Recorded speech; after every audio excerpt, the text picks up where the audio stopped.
Oral questions by members. Leader of the Official Opposition. Thank you, Mr. Speaker. And sadly, for the second time in less than a month, 21 industry groups representing the majority of employees in British Columbia have written to this government saying that tens of thousands of small businesses are now seeing jobs put at risk. They write, and I quote, "We urged your government to do no harm and set aside any measures that increase costs, regulatory burden, and uncertainty, but you're ignoring the advice of BC's business leaders, owners, operators, and those responsible for employing most British Columbians," end quote. So to the Premier, when will he stop ignoring this advice in the middle of this crisis and stop putting thousands of BC jobs at risk? Premier. Thank you, Honourable Speaker, and I thank the Leader of the Opposition for his question. I did receive a copy of a letter from a number of business groups talking about legislation that's currently before the House that will amend the Workers' Compensation Act.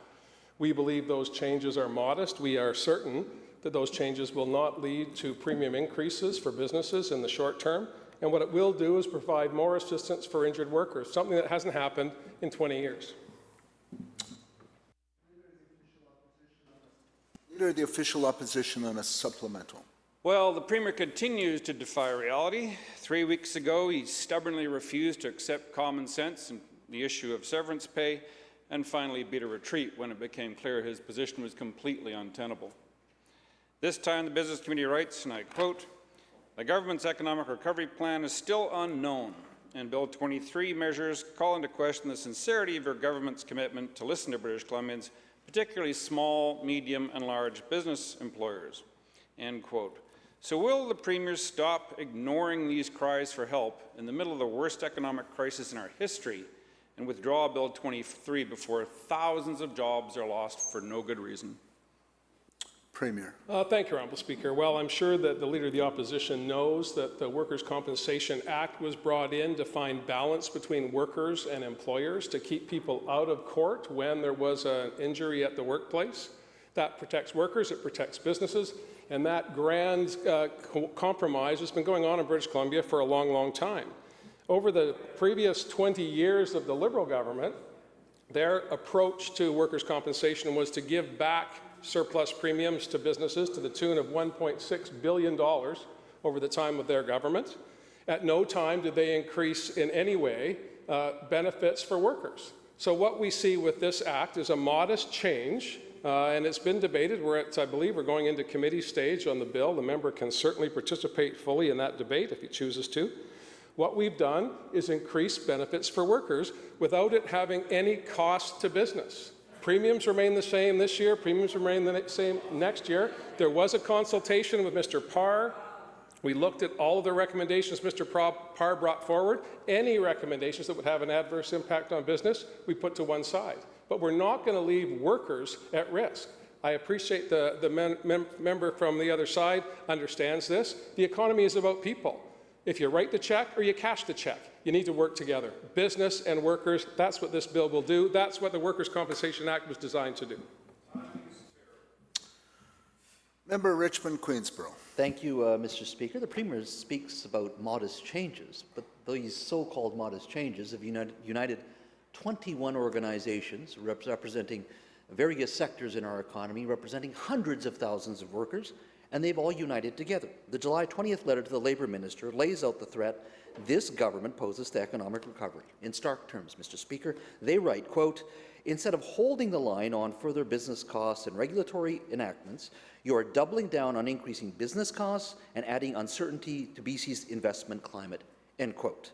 To the Labour Minister, why is he putting workers at risk by doubling down on more red tape and regulations? Minister of Labour. Thank you, Honourable Speaker. And the member full well knows, for too many years, the workers and their families have been complaining that the workers' compensation system isn't fair, isn't working for them.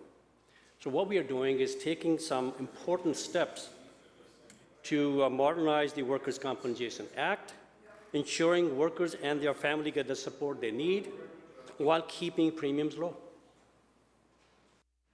Member Richmond Queensborough on a supplemental. Thank you, Mr. Speaker. There's enough uncertainty in the world today because of COVID. Economic recovery and how we handle economic recovery is so very important. But right now, it's NDP policy that is concerning these businesses. Just 3 weeks ago, this very Labour Minister was once again had to walk it back because these various business organizations spoke up.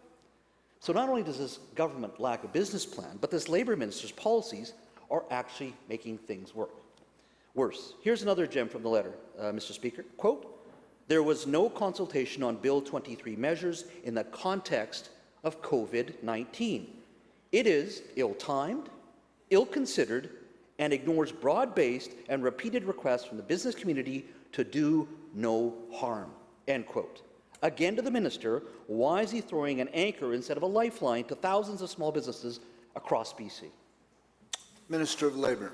Mr. Speaker, it is amazing. One day they stand up here and say we do too much consultation. On the other side, and they stand up next day, where we haven't done enough. We have consulted. 4 different reports were commissioned. All of them were consulted. All the stakeholders were consulted. Jeff Parr went out and consulted exactly the changes that we are talking about here. Let's talk about some of those changes, Mr. Speaker. Allowing WorkSafe BC to provide preventative medical treatment, which could save money in a long term to the system. Strengthening the ability of WorkSafe BC to investigate workplace safety infractions. Enhancing workers' health and safety at workplaces. Giving injured workers and their families a greater voice through victim impact statements. Mr. Speaker, these changes are modest, but they are important to support the workers who need help at the time when they need it. Mr. Speaker, at the same time, we are enhancing health and safety of workers at workplaces. I hope all of us can agree with that. But Mr. Speaker, also, we expect no increase to premiums in the next 2 years as a result of this bill. In fact, businesses will continue to pay less than the actual cost rate thanks to the ongoing subsidy. House Leader, third party. Thank you, Honourable Speaker. Yesterday, the Minister of Forest, Lands, Natural Resource acknowledged that there is, quote, "a need for stronger steps to protect biodiversity and to support workers and communities dependent on the forest resource." He promised that this government is taking a science-based approach to this issue. Today, I'd like to canvass with the Minister of Environment what the science is actually saying about this government's current approach to old growth. Very recently, 3 independent scientists released a report titled "A Last Stand for Biodiversity." Using the government's own data, these researchers have analyzed the current state of old growth in British Columbia. And what did they find? That the current levels of protection for old forests in BC are so low that they actually don't support biodiversity. The status quo, quote, "puts biodiversity, ecological integrity, and resilience at high risk today." My question is to the Minister of Environment and Climate Change Strategy. Does he agree that our current levels of old forest protection are inadequate to protect biodiversity in BC? And if so, what is he doing to immediately improve the amount of old forest protection? Minister of the Environment and Climate Change Strategy. Thank you very much, Mr. Speaker, and thank you to the third-party House Leader for the question. I think it's very clear, both from my colleague, Minister of Forest Lands and Natural Resource Operations and Rural Development's activities and answer yesterday, that his focus on the important role of old forests for a multitude of values, including biodiversity, led him and led our government to appoint the panel to do the review. As he answered yesterday, he is very much in the process of reviewing the report, which included a significant submission from the independent report by three forest researchers that the member references. I've engaged with the minister in discussion about the old growth panel's report, about the report of the independent scientists, about his thoughts going forward. I've joined the minister in meetings with concerned environmental organizations to talk about their ideas, as well as the review process that the minister is undertaking. I'm confident that the minister's response to these reports will be meaningful and help us chart a path forward along with the activities being undertaken in my ministry. House Leader, third party on a supplemental. Thank you, Honourable Speaker. And while all of this review and the panel is doing their work, unfortunately, old forests are disappearing, and they're disappearing forever. Returning to the scientists' report, they found, again using the government's own data, that less than 1% of our total forest area in BC is made up of, quote, big tree forests. These are the forests that people think of when they think about old growth. They are highly productive ecosystems, they produce majestic trees, and they provide unique, rare habitats. But they have almost vanished. To quote the authors, these ecosystems are effectively the white rhinos of old growth forests. They are almost extinguished and will not recover from logging. We don't get a second chance at this. If this government is truly committed to protecting biodiversity, they will act to stop the bleed in these rare old forests. My question through you, Honourable Speaker, is again to the Minister of Environment and Climate Change Strategy. Will he work with his cabinet colleagues to put a moratorium on logging our last remaining productive old growth in British Columbia? Minister of the Environment and Climate Change Strategy. Thank you very much, Honourable Speaker, and thank you also to the member for the question. Our government is very committed to protecting biodiversity and finding a way forward that is respectful of workers, of communities, of Indigenous nations, and of the flora and fauna which provide such an important set of ecological services to all of us, and which ensure that the water we drink and the air we breathe and the abundance of life around us maintains the biodiversity that is so critical for all of us going forward. That's why we've been reviewing and working with environmental groups and others on different ways to improve species at risk as we move toward legislation. We're taking some significant policy measures, including consistent implementation of mitigating and offsetting measures for development activities, as well as renewal of our approach to prioritizing and listing of species at risk. We're also working with the federal government and Indigenous nations. We protected rare inland temperate rainforest in the Darkwoods Conservation Area with the federal government and the Nature Conservancy of Canada.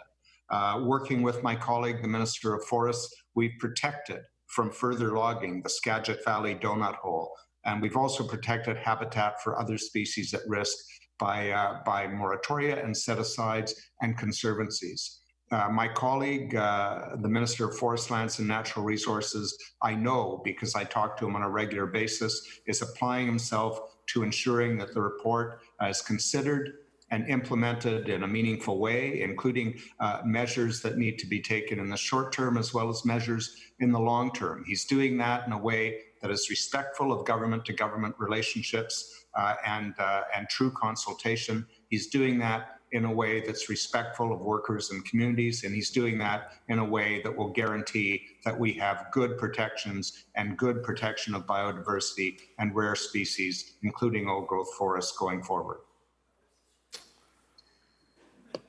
Member for Kamloops North Thompson. Thank you very much, Mr. Speaker. And the Labour Minister's answers so far today, it feels like he's just reading his answers from Hansard from 3 weeks ago when he eventually walked back that failed plan for the business community as well.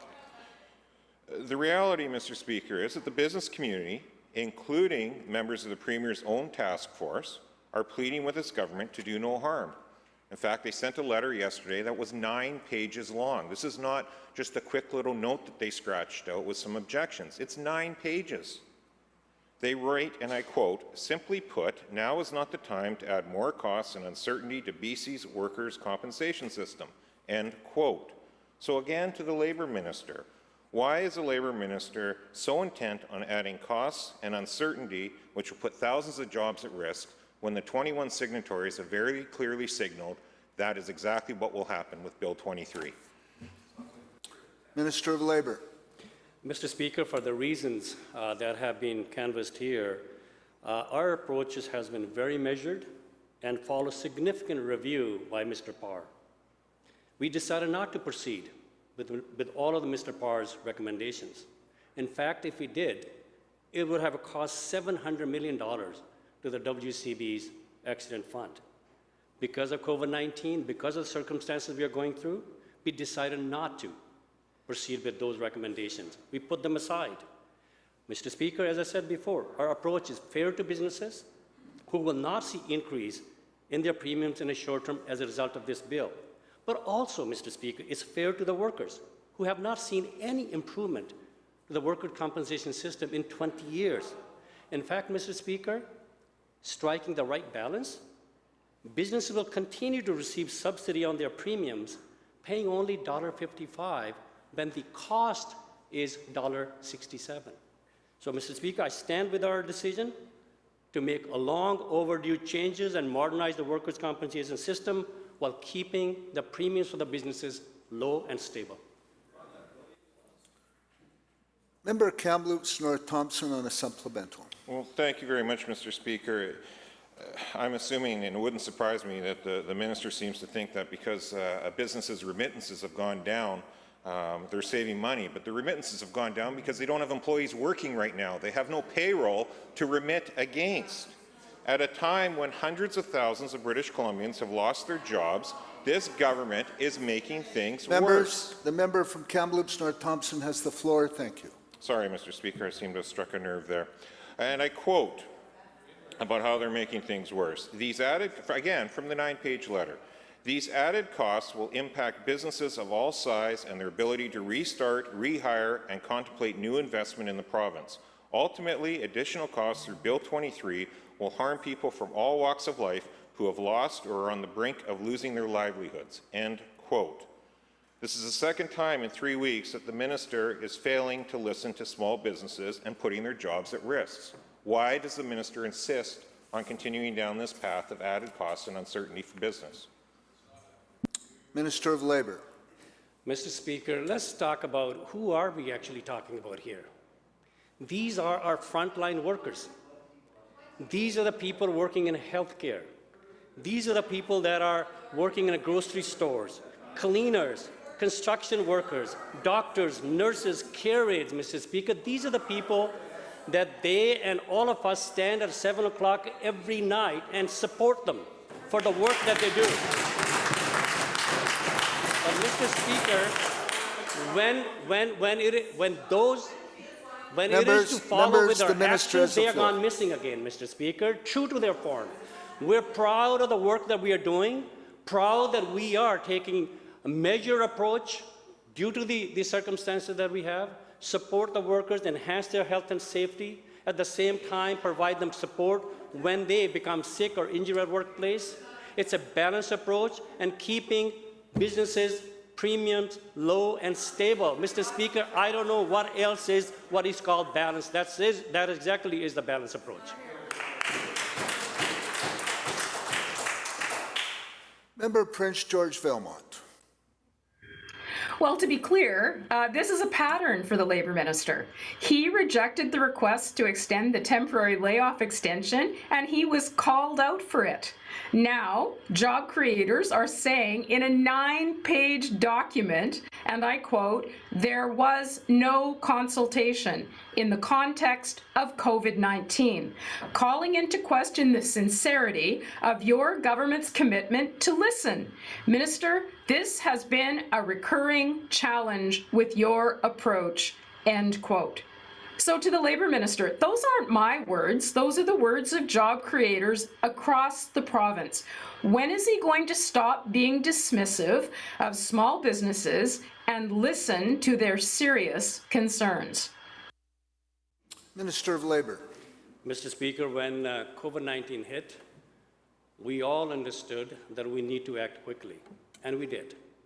The Minister of Finance came up with a $5 billion aid package. $1.8 billion to the businesses, $700 million in tax break in tax breaks to the property taxes to businesses, Mr. Speaker. Deferred taxes. WCB has allowed them to defer their premiums for 6 months without interest or penalty. They have waived premiums for certain employers as well. And Mr. Speaker, they are making a decision that the businesses will continue to get the subsidized rate.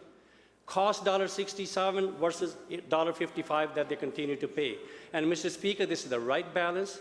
We must improve the health and safety of workplace. We also must support them when they are injured. Mr. Speaker, what they're talking about is if a nurse or a care aide contacted COVID-19 at workplace, Mr. Speaker, that she does not need support by improving the workers' compensation system. That's exactly what we are doing, supporting those workers who are supporting us, risking their health right now, Mr. Speaker. I hope that they will get over this ideological block that they always have and support those workers who are supporting us in a tough times right now.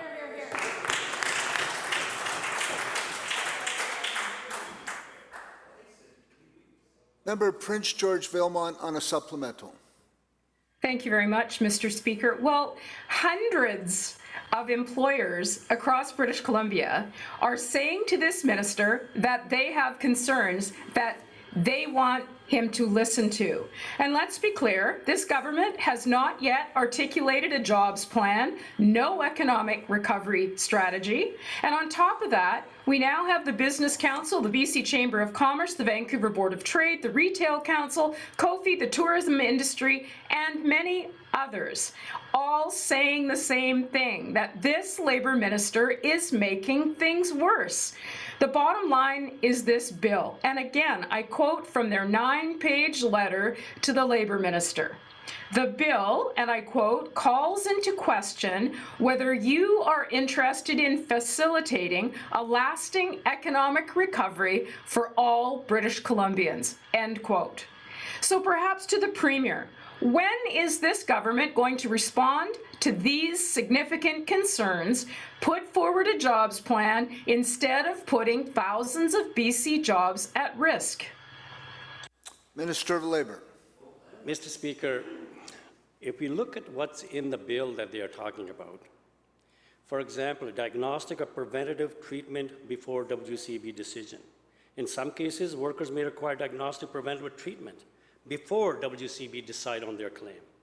Providing such health care service on a timely basis, including before decision is made, because it could become a serious illness for that worker.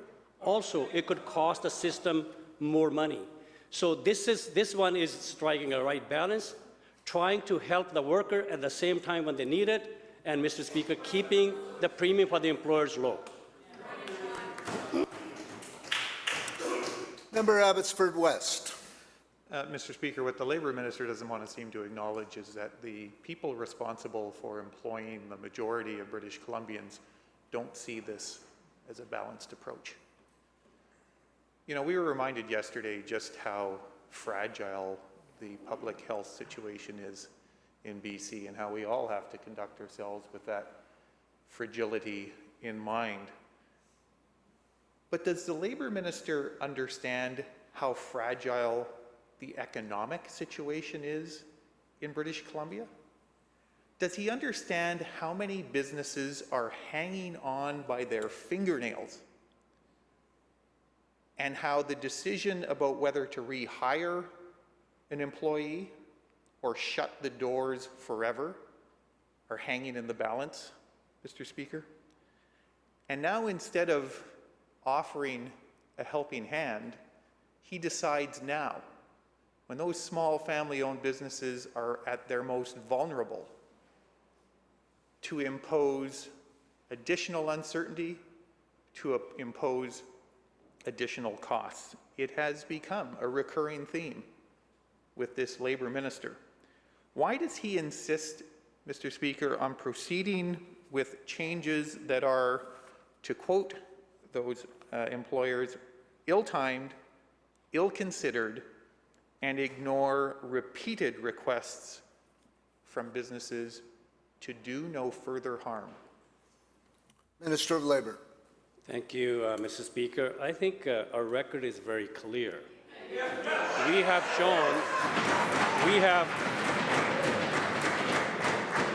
when the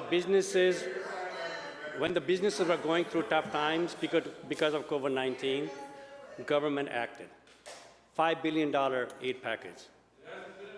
Defer taxes, cut taxes, Mr. Speaker, and $1.5 billion set aside for economic recovery. We fully understand the economic challenges the businesses are going through. That's why all those support system was in place in a timely fashion. But Mr. Speaker, also we need to understand that the workers also need support during these tough times. Their health and safety cannot be compromised. Their health and safety must be enhanced. They need support when they become sick at workplace, Mr. Speaker. This system is 20-year-old. They have not seen any improvement in 20 years. So they need our support as well. Mr. Speaker, that's why we did not go with the recommended changes with Mr. Parr's recommendations. Those were costly. We knew times are tough for businesses. That's why, Mr. Speaker, we did not proceed with them. What we are proceeding with is a measured approach where workers' health and safety will be improved. They will get the support when they need it, when they are hurt or injured at workplace, at the same time keeping employers' premiums stable and low. Member for Abbotsford West on a supplemental. Speaker, what those employees want is a job to return to, and this minister is putting those jobs at risk. Here's what he's being told. You are doubling down on increasing fixed and variable business costs and adding uncertainty to BC's investment climate. Your bill will undermine employers trying to survive and rehire people, Mr. Speaker. When is the last time we have seen groups representing the vast majority of workers, employees in British Columbia come together to deliver this kind of condemnation of this Labour minister? Well, actually, it was only 2 or 3 weeks ago, Mr. Speaker. What is it about the current situation, the current public health uncertainty, the current economic fragility that exists today that convinced this Labour minister that now was the perfect time to introduce measures that will negatively impact businesses of all sizes and their ability to restart, rehire, and make further investments in BC when we need it most? Minister of Labour. Thank you, Honourable Speaker. And if you take a look, what the employers have been getting support from the government, from WorkSafe BC, they have allowed them to defer their premiums for 6 months. And they will continue to get subsidized premium, Mr. Speaker. $1.67 cost to $1.55 what they pay. They will continue to enjoy that subsidy as a result of workers' compensation accident fund, Mr. Speaker. But at the same time, we must support the workers that we support at 7 o'clock every day. I don't know why they cannot stand up and say to those workers, we are showing that support with our actions in this House. And they're denying the support that they need, Mr. Speaker, when they need the WCB system. They're saying no to that, Mr. Speaker. We are proud of the work we are doing to support those workers, their health and safety at workplaces, at the same time keeping employers' premiums low and stable, Mr. Speaker. I think once I'm asking, Mr. Speaker, that they will stand up and say to those workers in this province who are important cog in that wheel of our economy, Mr. Speaker, that we support you, we support your health and safety. Mr. Speaker, that's what's needed from all of us during the tough times that we are going through. But no, true to their form, they show total disrespect to the workers, Mr. Speaker, and as a result of I've seen it last 12 to 16 years, total contempt towards the working people. We are proud of the work that we are doing to support those workers because they need our support, at the same time supporting employers, keeping their premiums low and stable. Member for Surrey South. Well, thank you, Mr. Speaker. And I'll tell workers that I will stand up for their right to a job. Workers need jobs, Minister. The unemployment rate is at 13%. 95% of the job losses have been in the private sector, and they are struggling to recover. But instead of helping, this government is taking actions that, to quote business leaders, business owners, will undermine the employers trying to survive and rehire people. Bill 23 is ill-timed, ill-considered, and ignores broad-based and repeated requests from the business community to do no harm, end quote. To the Labour Minister, through you, Mr. Speaker, he has a choice. Will he choose to save thousands of jobs or pull this legislation? Minister of Labour. Mr. Speaker, that's why, right from the beginning, when this pandemic hit, government moved quickly. That's why there's a $1.5 billion set aside to restart our economy. That's why, Mr. Speaker, we did not shut the economy as other jurisdictions did, so to keep those people employed, Mr. Speaker. But, Mr. Speaker, they are forgetting one key part of the economy. That is people. Those are the workers, Mr. Speaker, who help move that economy along, Mr. Speaker. They need our support.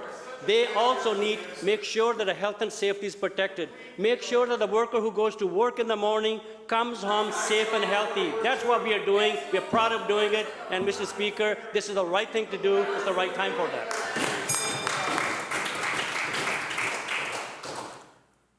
Minister, bell ends question period.